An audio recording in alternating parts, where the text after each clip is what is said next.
দেউচা পাঁচামির মাটির নিচে রয়েছে কালো সোনা। ব্ল্যাক ডায়মন্ড উত্তোলন করেই বিদ্যুতের রসদ যোগান বাড়াতে চায় প্রশাসন। 100 বছর আর বিদ্যুতের অভাব হবে না বলে প্রশাসন মনে করছে।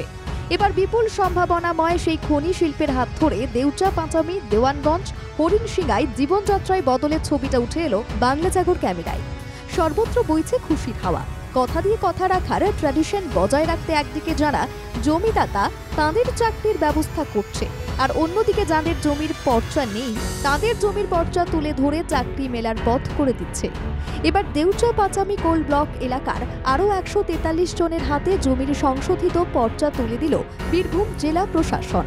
মোহাম্মদবাজার এলাকার আলীনগর, বারোমেসিয়া, চাঁদা, গাবারবাগান, সাগরবাঁধি, মথুরা পাহাড়ি গ্রামে ঘুরে ঘুরে বাসিন্দাদের হাতে সংশোধিত জমির পর্চা তুলে দেন জেলা শাসক বিধান রায় সহ অন্যান্য আধিকারিকরা। এই কাজকে মসৃণভাবে করতে খোলা হয়েছে জমি সংক্রান্ত বিশেষ শিবির।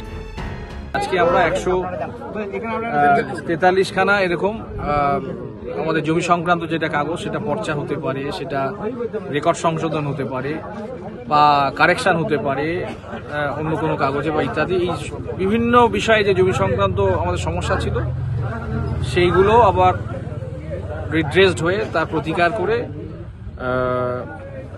যে নতুন যে কাগজ, সেই নতুন কাগজ আমরা প্রত্যেকটা জমিদাতার কাছে তুলে দিই।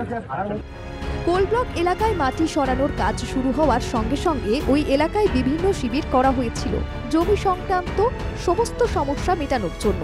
ওই ক্যাম্পে স্থানীয় বাসিন্দারা তাদের জমির সমস্যা জানিয়েছিলেন। 7 দিনের মধ্যে সমস্যা মিটিয়ে বাসিন্দাদের হাতে জমির সংশোধিত পর্চা তুলে দিল বীরভূম জেলা প্রশাসন।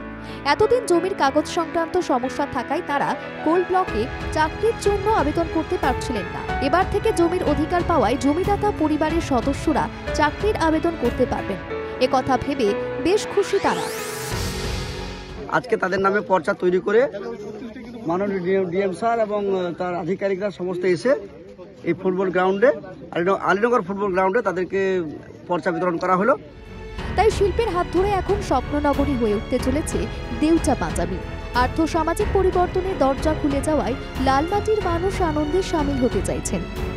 পার্থ দাসের রিপোর্ট, বাংলা জাগো।